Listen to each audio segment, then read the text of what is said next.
Video is about overexcitabilities and asynchronous development. Overexcitabilities are from the work of Casimir Dabrowski's theory of positive disintegration. They are not unique to gifted kids, but they're more common in gifted people than in the general population. And so Dabrowski looked at 5 different areas that we're going to explore today.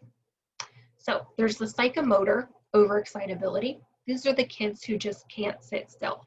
Their actions seem impulsive, and they need that intense physical activity. The imaginational overexcitability are the kids who just have that vivid fantasies in their heads. Maybe they have imaginary friends. They do not tolerate being bored. They may use metaphor and imagery. And they are often the ones who can go to the worst case scenario in their head because they see things playing out in different ways. Kids with emotional overexcitabilities, they have big emotions, we say. They feel those emotions with their entire bodies. They may have emotional ties not just to people, but other living things like animals and to places. They also have a lot of empathy. They're really able to identify with others' feelings. Our sensual overexcitabilities have to do with our 5 senses. That's a heightened positive or negative reactions from the senses. So it might be like a tag on clothes or a seam on a sock, certain noises, smells. These kids really have heightened reactions to them. And they may be absorbed in a love of art or music. So art, looking at visual art or music may really seem to affect these kids. And then we have our intellectual overexcitabilities.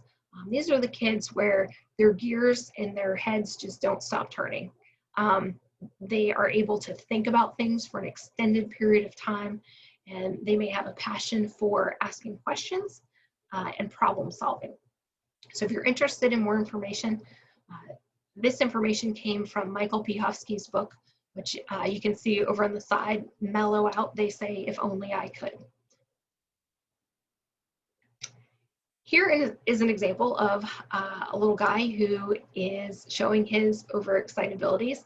This is a cartoon by Mark Anderson. So you can see the teachers labeled the basic parts of a volcano, but the little guy on the right there is really feeling about that lava. Okay, asynchronous development. We know that gifted kids are exceptional learners.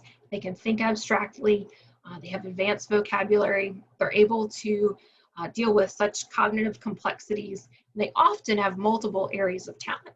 And so because they have these exceptionalities, sometimes we assume that they must have strong organizational and self-regulation skills. Their cognitive complexities must mean that they can also handle complex emotional situations, including friendship. And because they are so good at school, sometimes we assume that they're mature and they can naturally teach others. Well, you know, and I know that that's not true, right? So this asynchronous development, just because these kids have a strength, extreme cognitive strengths, doesn't mean that they already know how to be organized, or they already know about the best ways to keep and make friends, or that they're good teachers, right? And we call this asynchronous development. So just because we have a child who's an exceptional academic learner does not mean that we also have a mature, organized, tidy adult.